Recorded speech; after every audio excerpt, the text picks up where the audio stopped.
본문은 사마리아인 비유 이야기로 우리 모두 다가 또 잘 알고 있기도 하고 참 감동적이고 또 좋아하는 그런 내용입니다.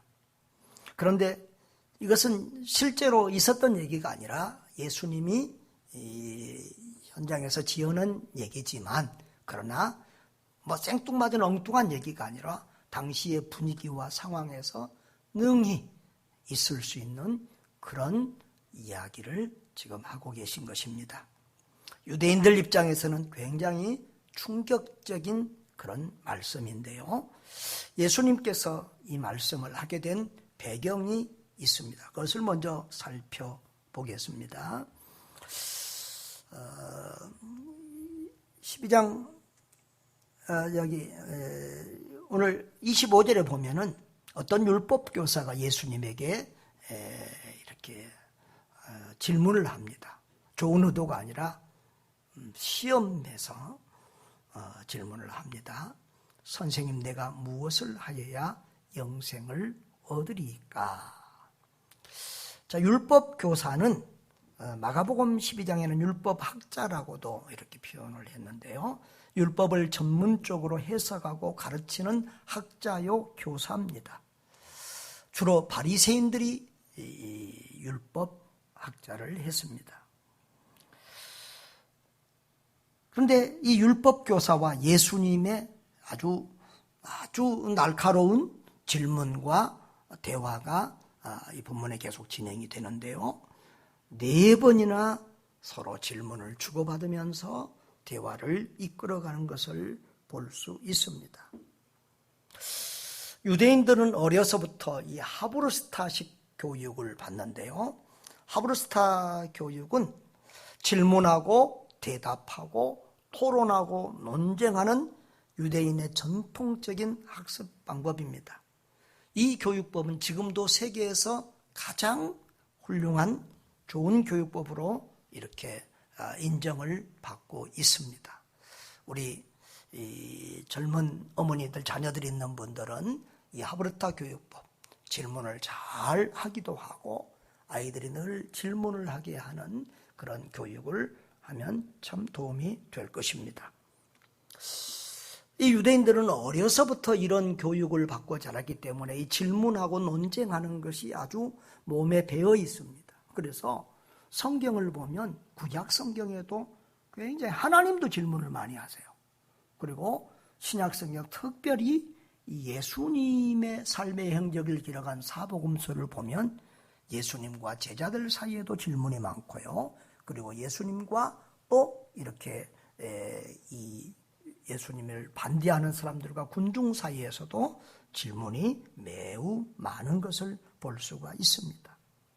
오늘 이 본문에서도 창과 방패처럼 날카로운 질문과 지혜로운 답변으로 이루어지는 논쟁이 기록이 되고 있습니다. 자, 율법사는 선생님, 내가 무엇을 해야 영생을 얻으리까? 라고 질문했습니다. 이것은 당시 유대인들이 가지고 있는 중요한 이런 질문이고 이런 토론 내용이었습니다. 그런데 이 유대인들의 토론을 보면 이 질문을 바로 답하지 않고 질문을 또다시 질문으로 되받아치는 경우도 많습니다. 예수님도 이 율법학자의 질문을 답하지 않고 오히려 되받아쳐서 질문을 합니다. 자, 26절에 보면 뭐라고 그러죠? 율법에 무엇이라고 기록되었으며 너는 어떻게 읽느냐 그랬어요. 너는 어떻게 읽느냐 이 원문에 보면은 또 너는 어떻게 암송하고 있느냐 그런 말이기도 합니다. 유대인들은 이 율법학자들은 이 모세오경 율법서를 거의 암송하고 있었고 특별히 쇠마의 말씀은 수시로 계속 매일 외우다시피 했습니다. 자, 그러자 그 율법 교사가 아주 지혜롭게 답변을 잘합니다. 우리가 잘 아는 성경의 대주제 하나님 사랑과 이웃 사랑에 대한 말씀을 이 율법 교사가 답을 하죠. 자, 누가복음 10장 27절 우리가 잘 아는 말씀 같이 한번 크게 읽습니다. 대답하여 이르되 내 마음을 다하며 목숨을 다하며 힘을 다하며 뜻을 다하여 주 너의 하나님을 사랑하고 또한 내 이웃을 내 자신같이 사랑하라 하였나이다. 자, 이 말씀은 구약성경 전체를 요약한 말씀이고 십계명을 요약한 말씀인데요. 이것은 구약성경의 어느 한 절에 나와 있는 것이 아니라 두 곳에 있는 것을 이렇게 집약해서 하나로 만들어서 율법사가 대답을 잘했는데요. 자, 신명기 6장 5절을 보면 이건 쇠마의 말씀 내용이죠. 너는 마음을 다하고 뜻을 다하고 힘을 다하여 내 하나님 여호와를 사랑하라. 그랬어요.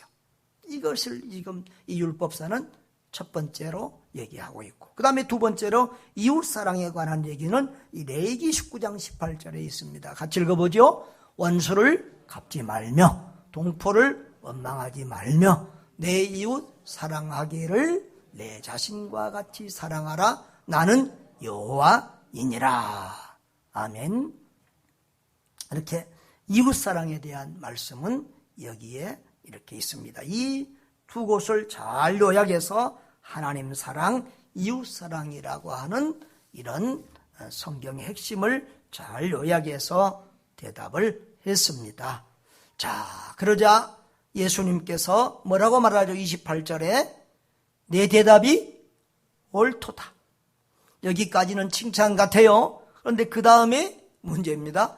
이를 행하라 그러면 살리라 라고 하는 참 이 율법사에게 큰 양심의 찔림이 되는 말씀까지 주십니다.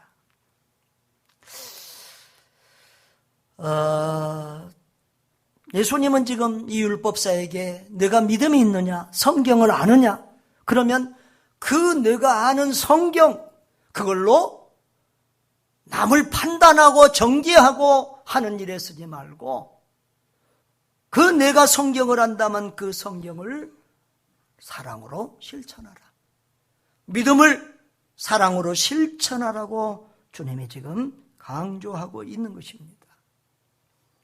우리는 믿음과 행함, 하나님 사랑과 이웃 사랑을 대쪽같이 두부 자르듯 쉽게 구별할 때가 있습니다. 그러나 그럴 문제가 아닙니다. 사실은 사도 바울이 성도들에게 구원 문제와 행함 문제를 잘 쉽게 설명하기 위해서 믿음으로 구원받고, 갈라디아서와 로마서를 중심으로 믿음으로 구원받고 행함으로 복을 받는다, 상을 받는다, 이런 식의 좀 쉬운 구분을 두었습니다. 그래서 우리는 보통 이제 장로교 안에서 오랫동안 신앙생활을 하면 이렇게 믿음으로 구원받고 행함으로 복을 받는다, 이렇게 우리가 인식을 하고 있습니다. 그러나 실제로 성경에 보면 그렇게 행함과 믿음이 대쪽처럼 구별될 수 있는 것이 아닙니다. 그래서 예수님의 교훈을 보면 꼭 행함으로 구원받는 것처럼 이렇게 오늘 본문과 같은, 오늘 본문에서 두 번이나 행함에 대한 강조를 하는데요, 그런 메시지가 많습니다. 또 야고보서에도 보면은 행함이 없는 믿음은 죽은 믿음이다, 가짜 믿음이다, 그렇게 말씀하고 있습니다. 여러분, 믿음과 행함은 하나로 연결되어 있습니다. 정말 우리가 가진 믿음이 진짜 믿음이라고 하면 반드시 우리의 가치관이 변하고 생각이 변하고 삶의 목적이 변하고 우리의 행동이 변할 수밖에 없습니다. 나는 예수를 믿어서도 전혀 변하지 않았다라고 하면 그 믿음은 가짜 믿음인 것이 분명할 것입니다. 또한 하나님 사랑과 이웃 사랑도 두부 자르듯이 딱 자를 수 없습니다. 하나님을 사랑하는 사람은 반드시 사람을 사랑하게 되어 있습니다. 하나님을 사랑하는 사람은 하나님의 형상으로 지음받은 인간, 예수 그리스도의 피값으로 구원받은 사람을 사랑할 수밖에 없습니다. 하나님을 믿는 자고 하나님을 사랑한다고 하면서 사람을 사랑하지 않는 신앙은 가짜 신앙이든지 잘못된 신앙입니다.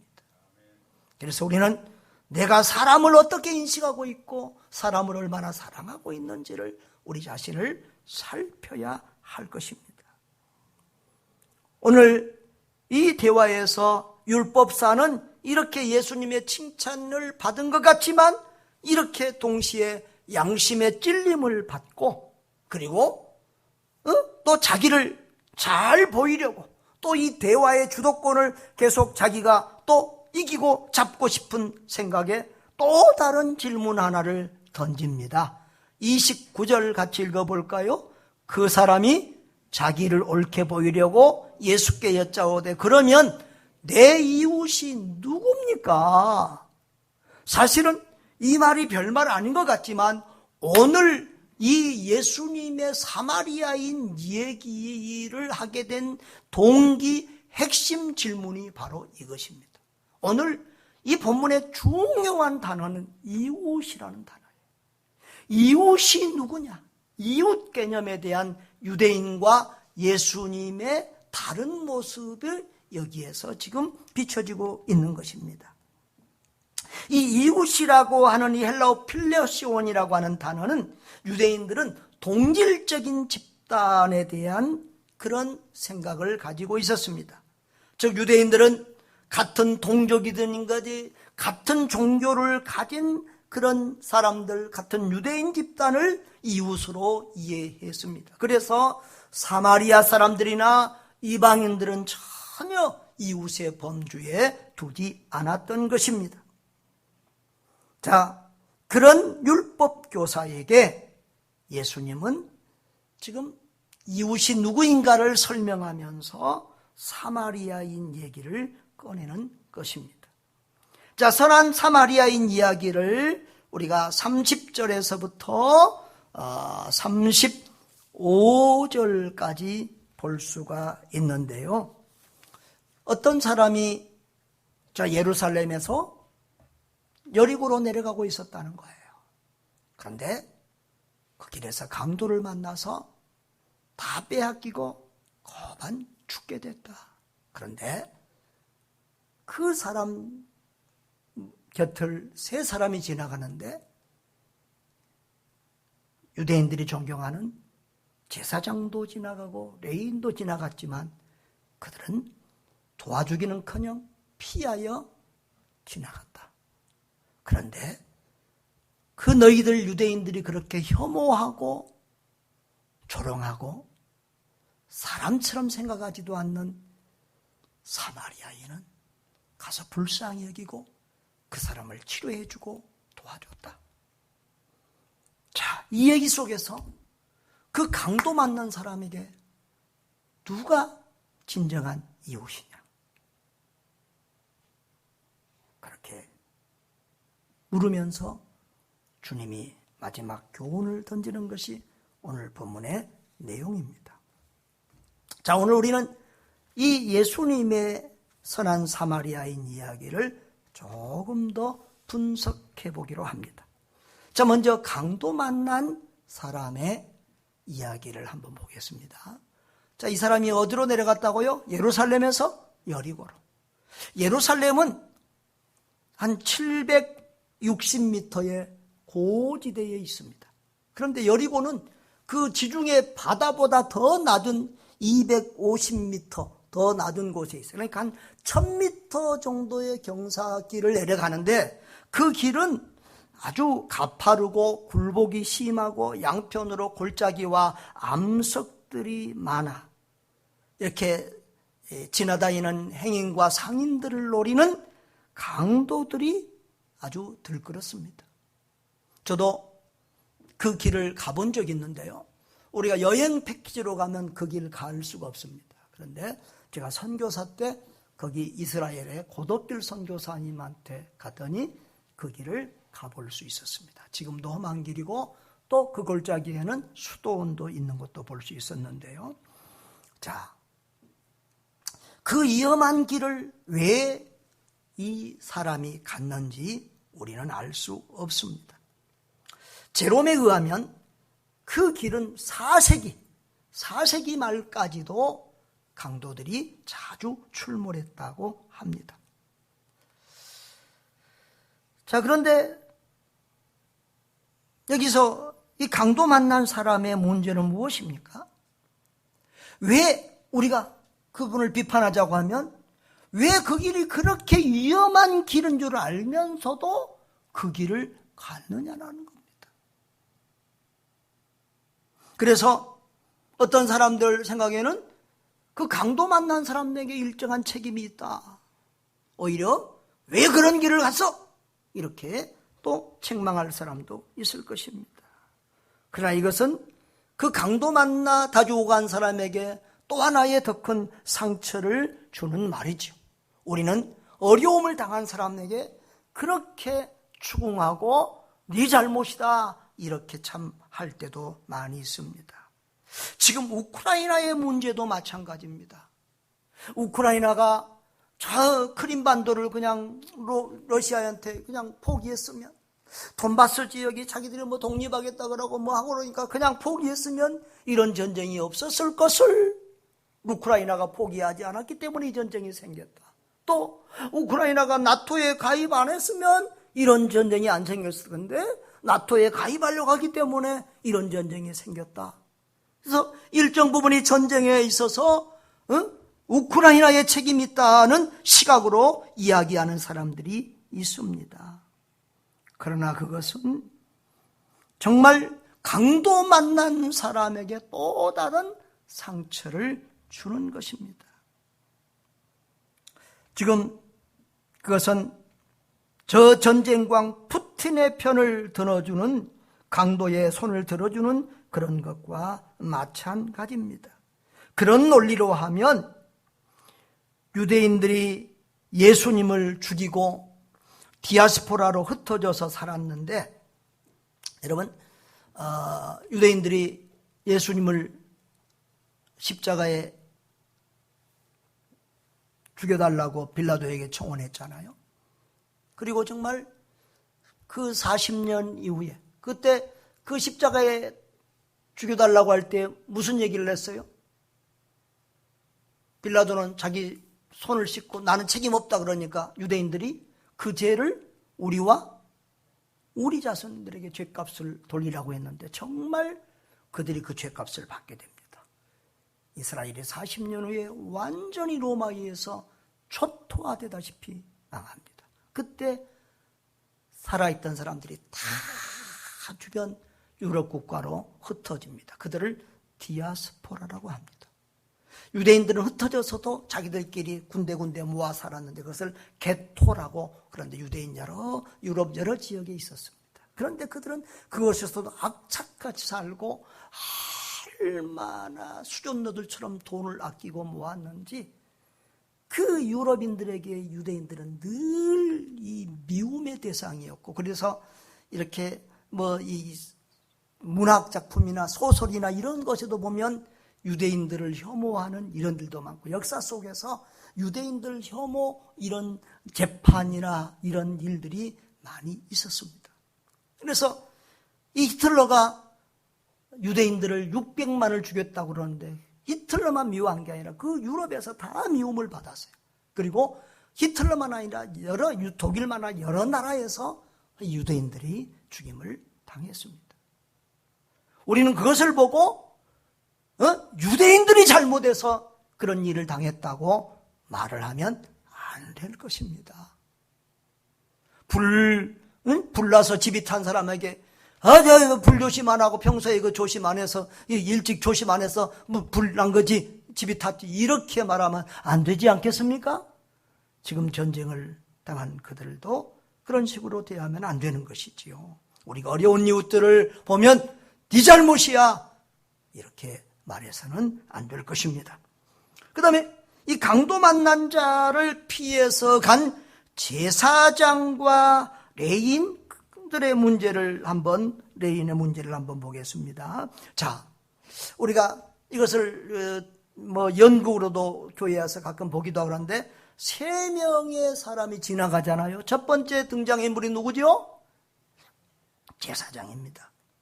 그 다음에 두 번째 레인, 세 번째 사마리아인이 지나갑니다. 예수님은 참 기가 막히게 의도적으로 그들을 이렇게 그 이야기 속에 등장을 시킵니다. 자, 제사장이 누굽니까? 제사장은 모세의 형 아론의 후손입니다. 이스라엘에서 가장 존경받는, 참 가장 높다고 말할 수 있는 그런 사람입니다. 그리고 레위인은 바로 그 제사장들을 돕는 그런 사람. 그러니까 아론, 모세 다 이 레위 지파죠. 그런 사람들. 그러니까 요즘 교회로 말하자면 제사장은 담임 목사라고 할 수 있겠고, 레위인은 바로 부교육자라고 말할 수 있는 그런 사람들입니다. 하나님 사랑, 이웃 사랑을 실천하고 가장 믿음으로 아름다운 본을 보여야 될 그런 사람들을 예수님이 등장시키고 있습니다. 그런데 너무도 기대하고는 다르게 제사장은 그 쓰러져 죽어가는 사람을 피하여 멀리 돌아갑니다. 왜 그랬을까? 우리가 좋게 평해 보면 두 가지 생각을 할 수 있겠습니다. 첫째로는 나도 강도를 만날까 겁이 나서. 두 번째로는 이 제사장들은 이 시체를 만지거나 부정한 것을 만지면 7일 동안 불결해서 7일 동안은 제사 업무를 이렇게 볼 수가 없었습니다. 그래서 피하여 갔을 것이다, 이렇게 볼 수 있겠습니다. 그러나 그가 제사장의 직무에는 충실했을지 모르지만 이 누구보다도 백성을 사랑하고 죽어가는 사람을 돌보아야 될 그런 사람이 그것을 피하여 갔다는 것은 정말 그 하나님 사랑의 신앙이 잘못되었고 그의 신앙이 정말 위선된 것이었다. 가장 중요한 이웃사랑의 계명을 어긴 행동이었다고 볼 수 있겠습니다.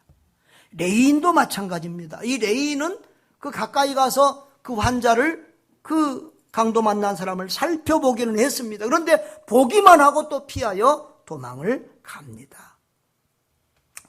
그도 마찬가지죠. 이 제사장이나 레위인은 하나님에 대한 사랑과 경건을 강조했지만 실제로 이웃의 고통과 아픔을 이렇게 모른 척하고 눈 감아버리는 위선자의 거짓된 신앙인의 모습을 보여주고 있습니다. 그리고 이제 세 번째로 사마리아 사람이 지나갑니다.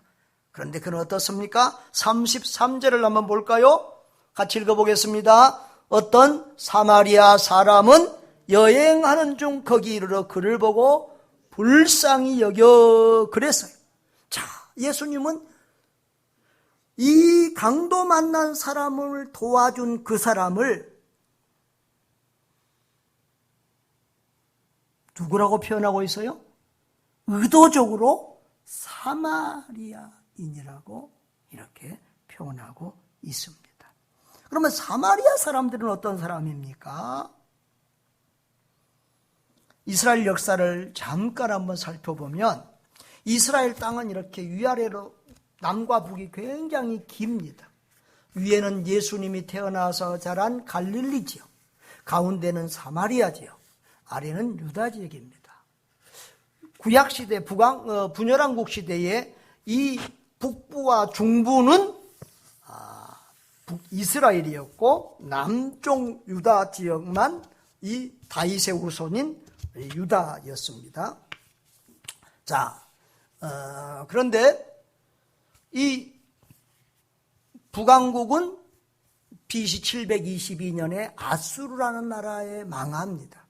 그때 아수르는 이 북왕국 사람들을 포로로 끌고 갑니다. 특히 이 수도인 사마리아 지역에 많은 사람들을 저 아수르의 어디 변두리로 갖다가 이주시키고, 그리고 이 아수르, 이 대국들은, 러시아도 한 100몇십 민족이 되거든요. 이 대국들은 민족이 많습니다.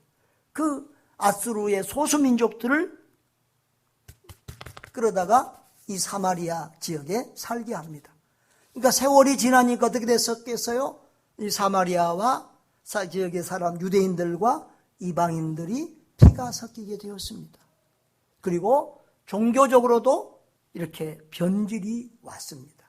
그래서 몇백 년이 지나고 예수님 당시에 와서는 유대인들은 이 사마리아 사람들을 유대인으로 보지 않고 이방인처럼, 다른 혈통으로 이방인처럼 생각하고 종교적으로도 이단처럼 생각하는 그런 상황이 되었습니다.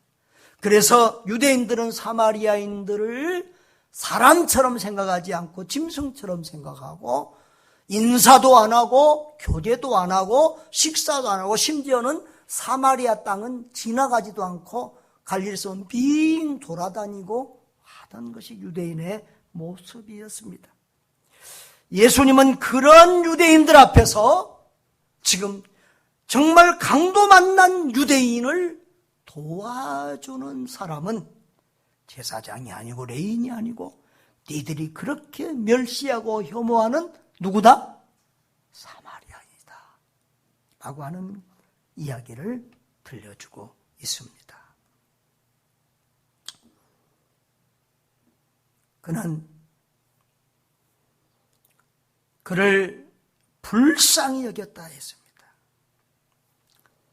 불쌍히 여겼다 이 말은 창자가 아플 정도로 동정심과 연민을 느꼈다는 거예요. 예수님이 이 이스라엘 군중들을 보고 목자 없는 양같이 불쌍히 여기셨다, 이렇게 병든 자들을 불쌍히 여기셨다, 이런 말씀이 나옵니다. 바로 예수님이 이 어려운 불쌍한 사람들을 보고 가졌던 그 불쌍히 여기는 연민과 긍휼의 마음이 이 사마리아에게도 있었다는 거예요. 그러니까 이 사마리아 사람은 누구 닮은 사람이에요? 예수님 닮은 마음을 가진 사람이에요. 그리고 가까이 가서 기름과 포도주를 상처에 붓고, 이게 지금 싸매는 소독하는 겁니다. 그리고 이 배나 못을 찢어서든지 하여튼 그 상처를 싸매어주고 자기가 타야 될 짐승에 대신 태워서 주막으로, 이 여관, 사람들이 보통 이용하는 이런 여관으로 데리고 가서 치유를 해 주었습니다. 그리고 이제 자기가 떠나서 어디 장사로 가든지 가야 될 상황이 되니까 그 주인에게 이 사람을 잘 돌봐주고 치료해 달라고 돈까지 줍니다. 그리고 이제 일 마치고 돌아올 때 돈이 부족하면 더 주겠습니다. 끝까지 구체적으로 사랑을 실천하는 것을 볼 수 있습니다. 사실 이 유대인과 사마리아인은 원수지간이잖아요. 또 이 유대인을 도와줘봤자 아무 이해관계도 없고 자기에게 돌아올 아무런 덕도 유익도 없습니다. 그럼에도 불구하고 이 사마리아인은 인종을 초월하고 종교를 초월하고 지역을 초월하고 이해관계를 초월해서 그 상처받은 죽어가는 유대인을 그렇게 돌보아주고 사랑해 주었습니다. 바로 하나님 사랑과 이웃 사랑을 가장 모범적으로 실천한 사람은 유대인이 아니라 제사장이 아니라 바로 이 사마리아인이었던 것입니다. 예수님은 이런 이야기를 지금 유대인들 앞에서, 그 바리새인 율법사 앞에서 하고 있는 것입니다. 자, 그러면서 예수님이 이제 마지막으로 또 한 번의 질문을 던집니다. 36절 한번 같이 읽겠습니다. 시작. 내 생각에는 이 세 사람 중에 누가 강도 만난 자의 이웃이 되겠느냐? 제사장, 레위인, 사마리아인, 그 중에서 누가 강도 만난 자의 이웃인가? 여러분, 지금 예수님이 이 이야기를 이렇게 할 때는 예수님의 참 지혜가 이 이야기 속에 있습니다. 정말 주님이 아니시라면, 예수님이 아니시라면 누가 즉석에서 이런 기가 막힌 이야기를 할 수 있겠습니까? 왜 예수님이 제사장과 레위인을 등장시켰습니까? 유대인들에게 야, 니들 제사장과 레위인만 타락하고 니들은 다 괜찮아, 이게 아니죠. 니들의 대표적인 그런 성직자들까지 이렇게 타락하고 이렇게 편협하고 이렇게 사랑 실천에 대한 모습이 없다고 하면 너희들은 오죽하냐는 거예요. 일반 백성들은 그보다 더 못한 그런 참 삶을 유대인들이 살고 있었다는 거죠.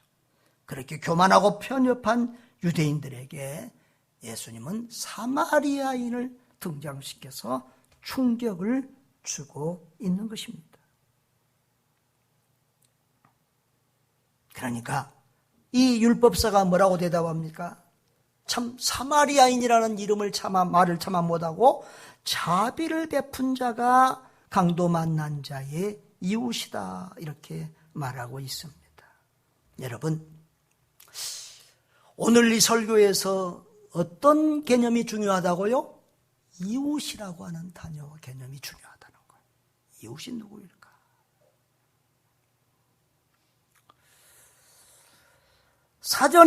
한글 사전에는 이웃은 서로 접하여 가까이 사는 사람이나 집이나 지역을 일컫는 말이라, 이렇게 표현하고 있습니다. 그런데 사실은 이 사마리아인은 유대인들과 이웃이에요. 유대와 사마리아가 붙어 있잖아요. 한 나라잖아요. 한 민족이잖아요. 혈통이 조금 섞였지만, 쉽게 말하면 우리나라도 지금 외국인들 들어서 혼혈이 많잖아요. 그렇지만 우리 다 같이 이렇게 산 우리 이웃이잖아요. 그리고 종교가 좀 했지만은 그래도 여호와 하나님을 믿는다고 하는 그들이잖아요. 제가 이스라엘 갔을 때 그리심산에 가면 지금도 사마리아인들과 그 사마리아 박물관이 있습니다. 그들은 그 모세오경, 그 사마리아인들의 또 모세오경은 좀 달라요. 그리고 지금도 구약식의 이 짐승을 잡아서 제사를 드리면서 아이고 유대인들은 변질되고 자기들이 정통이라고 그렇게 주장하고 있는 모습까지도 보았습니다. 아무튼 그들은 같은 여호와 하나님을 섬긴다고 하면서도 이렇게 이방인 취급하고 상종도 안 했던 것입니다. 유대인들의 개념에는 사마리아인은 이웃이라고 하는 개념이 전혀 없어요. 그런데 예수님은 사마리아인도 너희의 이웃이다, 지금 이렇게 가르치고 있는 것입니다. 여러분, 누가 우리의 이웃일까요? 알고 보면 넓은 개념에서는 나의 모든 사람이 나의 도움을 필요로 하는 모든 사람이 이웃이에요. 그렇죠? 따라합시다. 나 이외에 모든 사람이 나의 이웃입니다. 또 강도 만난 사람 편에서 보면은 지금 제사장이 이웃이 아니라 레인이 이웃이 아니라 누구예요? 어려울 때 나를 도와준 그 사람이 나의 이웃인 거예요. 자, 그런데 알고 보면은 하나님 사랑, 이웃 사랑은 하나님 사랑, 사람 사랑이거든요. 그런데 성경이 왜 하나님 사랑, 이웃 사랑이라고 했을까? 그것에 대해서 묵상해 본 적이 많았습니다. 전에도 제가 얘기한 적이 있습니다만은 이 이웃이라고 하는 것은요, 내가 가장 사랑하는 관계이기도 하지만 가장 미워하는 관계가 될 수도 있어요. 우리 가족이 가장 사랑하지만 또 가족끼리 원수되고 미워하는 경우도, 부부간에 원수처럼 미워하고 형제끼리 원수처럼 미워하고 친척끼리 말도 안 하고 지내고 그런 경우들도 있잖아요. 그렇죠? 친구, 가까운 사람들끼리 원수지고 이웃지고 사는 사람 경우가 참 많아요. 그러니까 알고 보면 이웃 사랑이 가장 어려운 일이라는 거예요. 나라도 이웃 나라끼리 좋게 지내는 경우 별로 없어요. 다 이웃 나라끼리 원수. 지금 러시아하고 우크라이나하고 뭐예요? 이웃 나라, 같이 붙어 있는 나라예요. 같은 민족이에요. 네? 그런데 싸우고 있어요. 또 종교도 같은 종교이고 언어도 사실은 러시아가 우크라이나에서 다 통해요. 지금은 이제 우크라이나가 자꾸 독립하려고 우크라이나를 사용하라고 그러지, 다 우크라이나, 러시아와 같이 이렇게 통용이 되는 나라예요. 이웃 중에 이웃이고 한 가족 같은데 그들은 원수처럼 싸우고 있는 것입니다. 여러분, 멀리 있는 사람, 저 아프리카 사람 사랑하는 것 어렵지 않아요? 멀리 있는 나라 사랑하는 것 어렵지 않아요. 그런데 이웃 사람, 이웃 나라 사랑하는 게 정말 어려워요. 그래서 이웃 사람, 저 이웃 나라 사랑할 수 있는 사람은 모든 사람 사랑할 수 있고 다른 나라도 다 사랑할 수 있게 되는 줄 믿습니다. 그래서 하나님은 이웃 사랑을 강조하고 있습니다. 여러분, 이 사마리아인의 비유는 유대인의 이웃 개념을 뒤흔들고 뒤바꾼 그런 이야기입니다. 이웃에 대한 유대인의 생각이 너무 편협하고 교만하고 잘못되었다는 것입니다. 예수님은 지금 그걸 지적하고 깨뜨리고자 이 이야기를 하신 것입니다. 여러분, 우리에게도 한번 질문해 보자고요.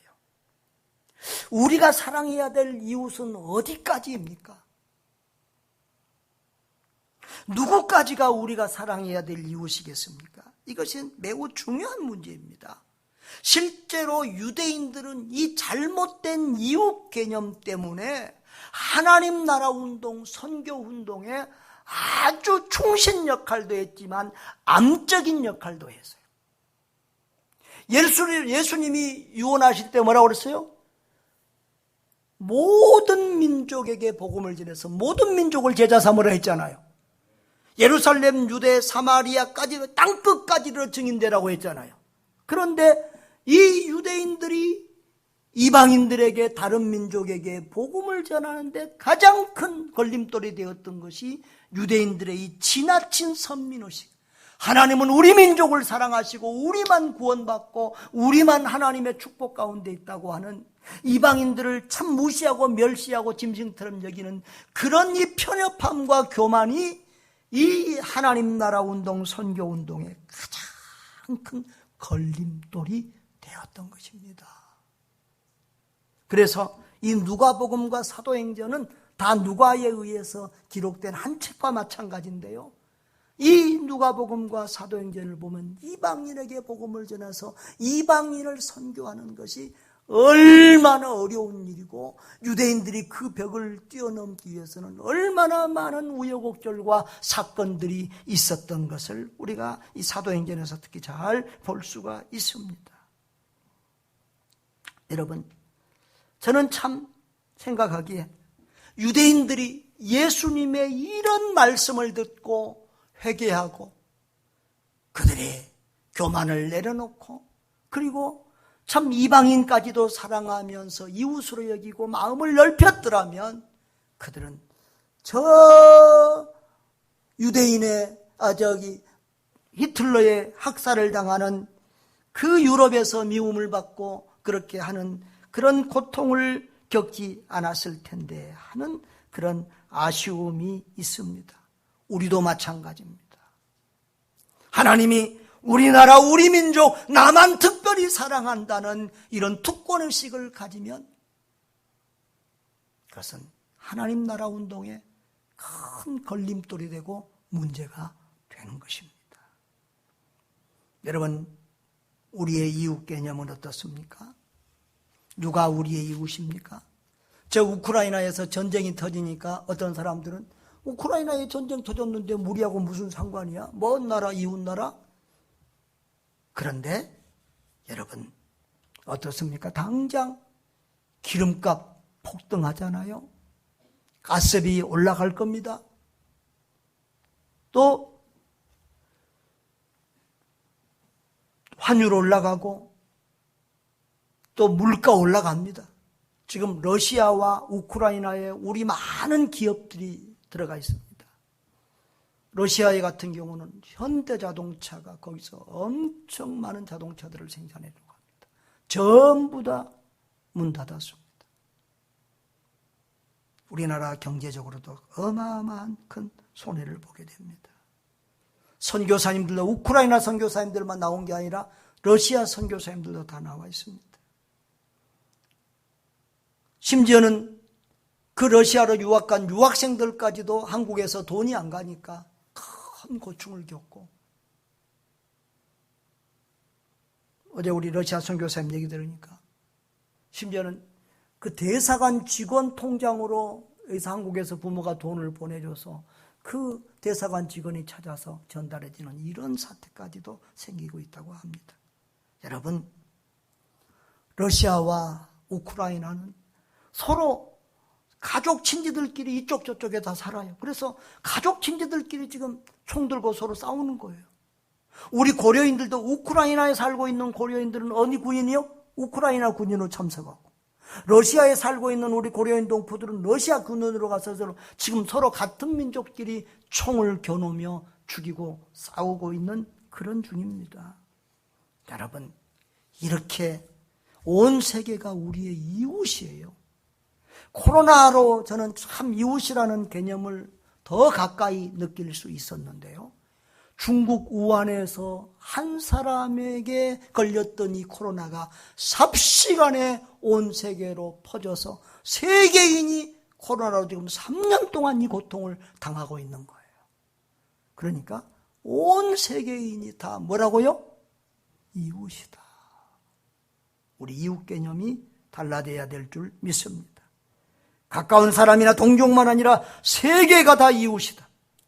나의 도움이 필요한 사람, 내가 도와야 될 사람, 세상 모든 사람이 우리의 이웃입니다. 저 푸틴이라는 강도를 만나서 고통당하고 있는 우크라이나도 이웃이지만 푸틴보다 더 무서운 사탄마귀 강도를 만나서 저 전쟁의 지옥보다 더 무서운 영원한 지옥불에 던져질 위기에 있는 모든 세상 사람들이 우리가 복음을 전해서 구원해야 될 우리의 이웃인 줄 믿습니다. 지금 우크라이나에서는 전쟁터에서 가족끼리 생리배를 하고 있습니다. 18세 이상에서 60세까지의 모든 남자는 군대를 가야 되기 때문에 남자들은 다 군대 가고 여자하고 애들만 지금 다른 나라로 지금 난민으로 보내고 피신시키고 있는 거예요. 그래서 300에서 400만의 난민이 발생했는데 그중에 반이 어린아이, 1초마다 어린아이 하나씩이 지금 국경을 건너서 나가고 있다는 거예요. 아빠하고 헤어지기 싫다고 울고 불는 아이들의 울음소리를 들었습니다. 남편이 죽어서 울고 있는 아낙네의 울음소리를 듣습니다. 자식을 잃고 통곡하는 어버이들의 통곡소리가 들리고 있습니다. 그들이 우리가 불쌍히 여기고 사랑의 손을 펼쳐야 될 우리의 이웃이 아니겠습니까? 산불로 하루아침에 집을 잃어버리고 이재민이 된 더 동해안의 우리 이웃들이 바로 우리가 사랑의 손을 펼쳐야 될 우리의 이웃이 아니겠습니까? 예수님은 마지막에 이렇게 말씀하십니다. 37절 다시 한번 같이 읽어볼까요? 이르되 자비를 베푼 자이다 예수께서 이르시되 그 다음에 다 같이 시작. 가서 너도 이와 같이 하라. 가서 너도 사마리아인처럼 그렇게 이웃사랑을 실천하고 베푸는 사람이 되라는 거예요. 너가 보니까 성경은 율법은 기가 막히게 잘하는데 말로는 믿음이 좋은 것 같은데 내 행함이 어디 있느냐? 믿음은 행함으로 나타나야만 진짜 믿음이다. 행함으로 실천하라는 것을 강조합니다. 28절에서도 예수님이 옳도다 이를 행하라 그러면 살리라 그랬잖아요. 여기서도 가서 너도 이와 같이 하라고 행함을 강조하고 있습니다. 참된 믿음은 행함으로 나타나야 될 줄 믿습니다. 사랑하는 여러분, 우리 주님이 우리에게 바라는 이웃사랑의 실천은 거리를 따지지 않고 나라와 민족과 종교를 따지지 않고 모든 것을 초월하여 하나님의 사랑, 그리스도의 사랑을 실천하는 것이 진정한 이웃이요 진정한 사랑인 줄 믿습니다. 실제로 우리는 6.25 전쟁 때에도 많은 우방의 도움을 받았습니다. 지금 참 우크라이나를 보면 불쌍해요. 미국도 유럽도 군인을 아무도 파송하지 않고 다른 간접적인 지원만 하고 있어요. 그런데 감사하게도 우리나라가 6.25 전쟁을 당했을 때는 16개 국가가 군인을 보내줬고 많은 나라 더 수십 개의 국가들이 직간접적으로 이렇게 도와줬어요. 하나님의 은혜요 기적인 줄 믿습니다. 우리가 그런 사랑을 받았어요. 우리가 강도 만났을 때 그런 사랑을 받아서 이 민주주의 기과를 지키고 이렇게 세계적인 이런 부요하고 잘 사는 아름다운 대한민국을 건설한 줄 믿습니다. 그들의 사랑이 있었기 때문에 그래요. 우리가 그 사랑을 잊어버리지 않고 이제는 우리가 이 사랑을 베풀 때인 줄 믿습니다. 더구나 우크라이나는 우리 교회하고는 특별한 관계가 있는 나라입니다. 우리 교회에서 10여 년 가까이 부목사 생활했던 우리 김영준 선교사 부부가 들어가 있고요.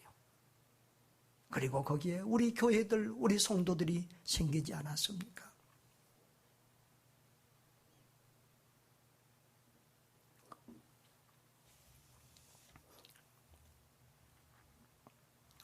우리가 그들을 생각하면서 눈물로 기도하고 또 우리의 사랑을 펼쳐야 될 줄 믿습니다. 사랑하는 성도 여러분, 성경은 우는 자와 함께 울라고 말씀하시죠. 성경의 기본과 핵심은 하나님 사랑, 이웃 사랑입니다. 그런데 이 진리를 아는 사람은 많지만 실천하는 사람은 드뭅니다. 주님은 율법사와 유대교인들에게 내가 진실로 하나님을 사랑한다면 이웃 사랑을 실천하라. 하나님 사랑을 이웃 사랑의 모습으로 보여주라고 말씀하고 있습니다.